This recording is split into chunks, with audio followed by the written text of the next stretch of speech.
ძალიან ტრაგიკულია, მაგრამ საქართველოს მოსახლეობის ნაწილს, როდესაც უყურებდნენ ახლა ეს შეიხი რო ჩამოვიდა და ჩვენ მთავრობას რო ხვდება, რა დაემართა გეტყვით რა. არსებობს ეგეთი გენიალური რომანი დათა თუთაშხია. ძალიან ტრაგიკული მონაკვეთია. კიკუს სცენარო არის რა.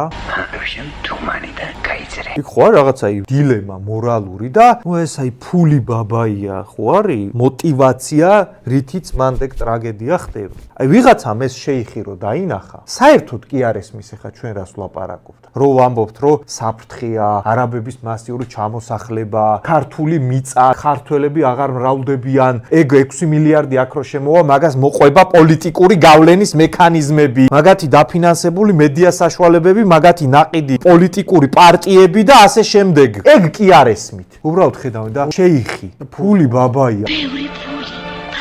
აი ეგ მიდის თვალებში ფული ბაბა. დიდინ არის ერთი კაცი, რომელსაც 6 მილიარდი აქვს და საქართველოს გაიფორმა ლამის შპს. ეხლა მოდის არაბთა გაერთიანებული ემირატებიდან ტიპი, რომელსაც ტრილიონები აქვს. 6 მილიარდს უბრალოდ აგდებს და შენ ვერ ხვდები მაგას პოლიტიკური ზეგავლენა როგორ მოყვება. კონსერვატორების საქართველოსთვის